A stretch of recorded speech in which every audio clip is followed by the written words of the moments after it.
تبھی دیکھو ایک صحابی دعا مانگ رہے تھے, اللہ تو مجھے مصیبتیں دے اور پھر صبر کی توفیق دے. نبی نے اس دعا کو پسند نہیں کیا. یہ عبدیت کے خلاف ہے.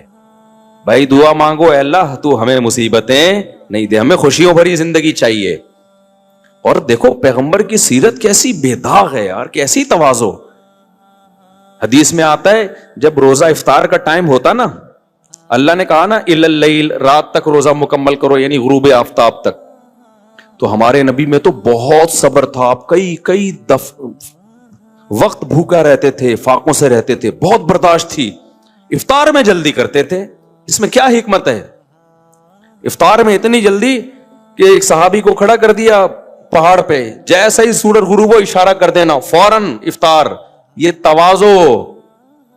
بھائی اللہ میں نے پابندی یہاں تک لگائی ہے, اب ہم اس سے آگے نکلنے کی کوشش, ہم اللہ کو بتائیں گے اللہ تو نے تو کہا 12 گھنٹے کا, میں 14 گھنٹے کا رکھوں گا, میں 15 گھنٹے کا روزہ رکھوں, مجھے کوئی بھوک نہیں ہے. پکوڑے کھا رہے ہیں لوگ, کھجوریں کھا رہے ہیں, میری صحت پہ کوئی فرق نہیں. ایکچولی میں بہت مضبوط اعصاب کا مالک.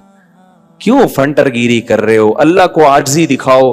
اے اللہ تو نے جب کہا رک جاؤ ہم رک گئے, اور تو نے اب یہ تھوڑی کہا کہ کھاؤ, تو نے بس پابندی اٹھا لی ہے نا, تب ہم تو کھائیں گے کیونکہ تیری پابندی کی وجہ سے رکے ہوئے تھے. اب تو نے جب پابندی اٹھا لی ہے تو ہم تو بھائی غلام ہیں, عبد ہیں, محتاج ہیں, ہمیں تو کھانا پینا چاہیے. ہم فوراً دسترخوان کی طرف جائیں گے کیونکہ اب رکنا یہ فنٹر گیری ہے. ٹھیک ہے نا, یہ کیا ہے؟ تبھی دیکھو بقرعید میں نبی صلی اللہ علیہ وسلم صبح عید سے پہلے کچھ نہیں کھاتے تھے بلکہ قربانی کا گوشت کھاتے تھے. وہاں تواضع ہے قربانی کا گوشت کھانا, کیونکہ اللہ نے ضیافت کی ہے تو بھائی ہم اللہ کی ضیافت کھائیں گے. ہم نہ کھجور کھائیں گے نہ کچھ اور کھائیں گے. اللہ جب ہمیں بکرے کاٹ کاٹ کے کھلا رہا ہے, تواضع کا تقاضا یہ ہے کہ تھوڑا صبر کرو, بکرا آنے والا ہے. اللہ کی جو ہمارے لیے جانور حلال کیا ہے نا, جو ضیافت کی ہے, روزہ رکھنے پر اللہ نے بقرعید میں پابندی اس لیے تو لگائی ہے. تو یہ تواضع تھی کہ اس وقت بھوکا رہنا, کہ بھئی قربانی کے گوشت سے کھانا. لیکن عید الفطر میں آپ عید سے پہلے کھاتے تھے. کیوں؟ یہ بتانے کے لیے کہ رمضان ختم ہو گیا. اب اگر نہ کھاتے نا تو لوگ کہتے ہیں اب کیونکہ نہ کھانے کی عادت پڑ چکی ہے تو یوز ٹو ہو گئے ہیں, تو کوئی بات نہیں, اب ہمیں عادت ہو گئی ہے, اب ہم کوئی صبح ناشتہ ہمارے لیے ضروری نہیں ہے, اب ہم اپنے 12 بجے 1 بجے کھا لیں گے. نہ, نبی صلی اللہ علیہ وسلم نے عید کی نماز سے پہلے کھایا, کھجور کھائی. حالانکہ آپ کھانے پینے کے شوقین نہیں تھے. اس میں علماء نے حکمت بتائی ہے, اس لیے کھایا یہ بتانے کے لیے کہ آج اللہ کی طرف سے ہم پر پابندی نہیں ہے. اب نہیں ہے تو ہم تو کھائیں گے بھائی. جس نے صوفی بننا ہے, زیادہ فنٹر بننا ہے, وہ نہ کھائے. سمجھتے ہو کہ نہیں سمجھتے؟ تو افطار میں جلدی کا بھی یہی مطلب ہے. تو کہاں سے کہاں بات چلی گئی؟ یہ کس بات پہ میں نے اتنے واقعہ سنا ہے یار. ایک تو یہ موضوع سے میں ہٹ جاتا ہوں نا. ابے یہ بات کیا چل رہی تھی ہے؟ ہاں, تو حوروں کا میں کہہ رہا تھا. تو بھائی جب اللہ تعالی ہمیں, اچھا اسی میں یہ بھی ہے, بعض لوگ عید کا چاند نظر آتا ہے تو رو رہے ہوتے ہیں, رمضان چلا گیا, ہاں یہ کیا ہو گیا. تو میں ان لوگ سے کہتا ہوں تم کل بھی پرسوں دوبارہ سے رمضان شروع کر دو. بھائی جب اللہ نے کہا روزے رکھو, ہم کس پہ خوش تھے؟ روزے. لیکن روزہ بہرحال ایک ٹینشن ہے, آدمی اس طرح سے ایکٹیو نہیں رہتا. میں تو بہت ہی مرجھایا ہوا رہتا ہوں. مجھے کوئٹہ میں ایک پشتو پٹھان ملے بوڑھے. ابھی جب میں گیا تھا نا ایک دن کے لیے کوئٹہ, مجھے کہنے لگے مفتی صاحب صرف نسوار کی اجازت مل جائے روزے میں, خدا کی قسم پورے سال روزہ رکھوں گا میں. مجھے وہ بوڑھے میاں کہہ رہے ہیں نا, صرف نسوار کی اجازت مل جائے پورے سال روزے, نسوار کے بغیر صبر نہیں ہے. تو کوئی نسوار کا عادی ہے, کوئی چائے کا عادی ہے, کوئی پان کا عادی ہے, کچھ کی عادت بھی نہ ہونا, خالی پیٹ منہ انسان کا خشک سا رہتا ہے, کام میں اس کا دل اس طرح نہیں لگتا. تو روزہ ایک بہرحال ایک ٹینشن ہے. تو جب تک اللہ نے ٹینشن دی ہے ہم وہ ٹینشن لیں گے. جب اللہ اٹھا دے گا تو روئیں گے نہیں, ہم خوش ہوں گے. اے اللہ تیرا فضل ہوا, تو نے ہم سے پراٹھا بھی چھین لیا تھا 1 مہینے کے لیے, تو نے ہم سے دوپہر کا کھانا بھی لے لیا, چائے گٹکے پان سب چیزیں تو نے ہم سے لے لی, تیرا حکم تھا ہم تو اس کو فالو کر رہے ہیں, لیکن ہم بندے ہیں, ہم تیری نعمتوں پہ خوش ہوتے ہیں. اب جب تو نے چاند دکھا دیا, چاہے صحیح دکھایا غلط دکھایا, کیونکہ پاکستان میں یہ مسئلہ بھی ہوتا نہیں ہے, بعض دفعہ ہو بھی جاتا ہے, تو اعلان ہو جاتا ہے.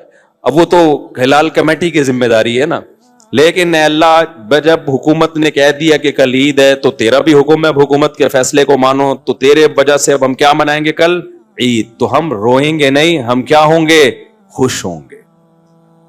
حکیم اختر صاحب رحمہ اللہ فرمایا کرتے تھے جب چاند نظر آئے کرے نا, اعتکاف والے خوشی خوشی گھر جایا کریں, خوشی خوشی گھر جایا کریں. تو عید کو عید ہی منانا ہے, رمضان کو رمضان ہی منانا ہے. کتنی ٹینشن ہوتی ہے رمضان میں یار, بہرحال ہوتی ہے, لیکن وہ اس کی ایک برکتیں بھی حاصل ہوتی ہیں, ایسا نہیں ہے. اس برکت کی وجہ سے کسی کو آنسو نکل جائیں تو کوئی حرج بھی نہیں ہے, منائے تو نہیں نا. غم ہونا ایک الگ چیز ہے, غم کا منانا. دیکھو عید کے دن کسی کو غم ہو گیا, کوئی غم کی خبر پہنچی, نیچرلی آنسو نکل رہے ہیں, گناہ نہیں ہے. غم منا رہا ہے عید کے دن, یہ برا ہے کہ نہیں ہے؟ خوشی کا دن ہے بھائی, اب غم کیوں منا رہے ہو؟ منانا الگ چیز ہے, ہونا الگ چیز ہے. تو ہو رہا ہو تو ایک الگ بات ہے. تو خیر جلدی سے میں یاد کو مکمل کرتا ہوں. تو اس لیے میں کہہ رہا تھا جنت کی نعمتوں پہ خوش ہوا کرو. تو سیکولر لبرل بولتے ہیں یہ دیکھو مولویوں نے جنت کے چکر میں ڈالا ہوا ان لوگوں کو, اور جنت کی حوریں ووریں اور شہد کی نہریں اور دودھ کی نہریں, اس چکر میں یہ تہجد پڑھ رہے ہیں. بھائی ہم تو پڑھ رہے ہیں اس تک, اگر ہم پڑھ رہے ہیں تو اسی چکر میں پڑھ رہے ہیں, صحیح ہے نا. آپ کو تھوڑے سے کہیں سے پیسے مل رہے ہوں تو آپ پوری پوری رات اسٹڈی کر کے اپنی نیندیں خراب کرتے ہو, تو ہمیں تو پوری پوری جنت مل رہی ہے بھائی, تو کیوں نہیں نیند 2-4 رکعتیں اللہ کے سامنے کیوں نہیں پڑھیں, کیوں اللہ کے سامنے اٹھ کے دعائیں نہ مانگیں. تم بحریہ ٹاؤن کے چکر میں کیا کیا کر لیتے ہو, ہم اس جنت کے چکر میں کچھ نہ کریں تو ہم تمہاری طرح بیوقوف تھوڑی ہیں, صحیح ہے.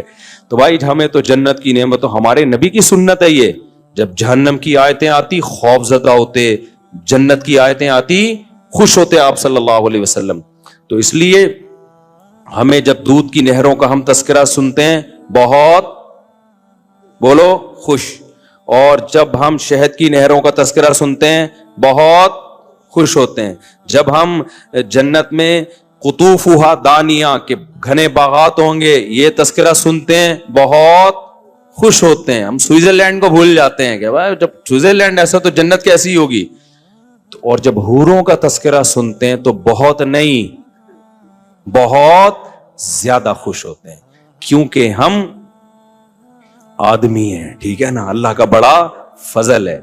ہاں جو دلہنوں کو میک اپ کرنے والے لوگ ہیں, آج کل دلہنوں کو بھی مرد میک اپ کر رہے ہیں, بیوٹی پارلر کھولے میں, وہ مرد دلہنوں کو میک اپ. آج فجر میں یہ بات ہو رہی تھی تو وہ کوئی بتا رہا تھا ایک بندے نے بیوٹی پارلر کھولا, دلہنوں کو تیار کرتا ہے. تو میں نے کہا اس کو فتنے کا خطرہ نہیں ہے, اس نے کہا وہ چھکے ہو چکے ہوتے ہیں بیچارے. حقیقت ہے یہ, جو عورتوں میں گھسا رہے گا نا سارا دن اس میں زنانہ پن پیدا ہو. تو وہ جب حوروں کا تذکرہ سنتے ہیں تو وہ بالکل بھی خوش نہیں ہوتے. وہ کہتے ہیں خربوزہ کھلا دو ہمیں جنت میں, آم کھلا دو, انار کھلا دو, یہ حورے نہیں.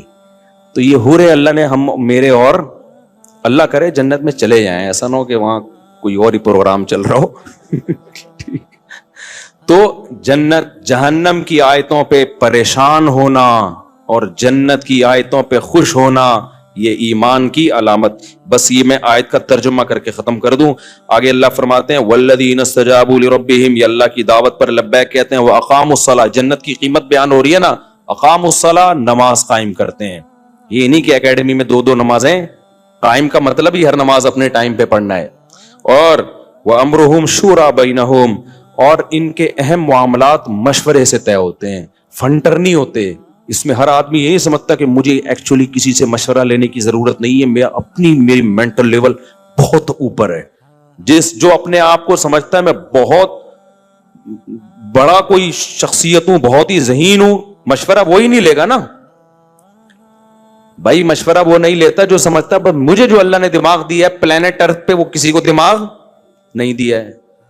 لیکن جو ان میں تواضع ہوتی ہے وہ کہتے ہیں بھائی ہو سکتا ہے یہ کوئی ایسی بات کر لے جو میرے ذہن میں نہ آئی ہو. اس لیے اللہ کہتے ہیں, کیونکہ اللہ مسلمانوں کو دنیا میں بھی کامیاب دیکھنا چاہتے ہیں, اس لیے اللہ نے کہا کہ امرہم شورا بینہم, ان کے اہم معاملات کیسے طے ہوتے ہیں؟ مشوروں سے. اور ومما رزقناہم ینفقون, اور کنجوس نہیں ہوتے. جو رزق ہم نے ان کو دیا ہے اس میں سے غربا، مساکین، مدارس اس پہ خرچ کرتے رہتے ہیں. کرتے نہیں ہے، کرتے رہتے ہیں، کنجوس نہیں ہے، صدقات و خیرات کرتے ہیں. اور بھی اللہ نے آگے اس میں کچھ صفات بیان کی ہیں، لیکن یہ بہت امپورٹنٹ تھی اس لیے میں نے بیان کر دیا، وقت بھی ہو گیا. اللہ تعالیٰ سے دعا ہے کہ جنتیوں کی یہ تمام علامتیں اللہ ہم میں پیدا کر دے، اور ہمیں اللہ جہنم کی آگ سے بچائے، اور ہمیں جنت الفردوس کا وارث بنائے. کتنا مزہ ہوگا جنت کے باغوں میں گھومیں، اور او بھائی بس چھوڑو یار، ایک حور ادھر ایک حور ادھر، سبحان اللہ.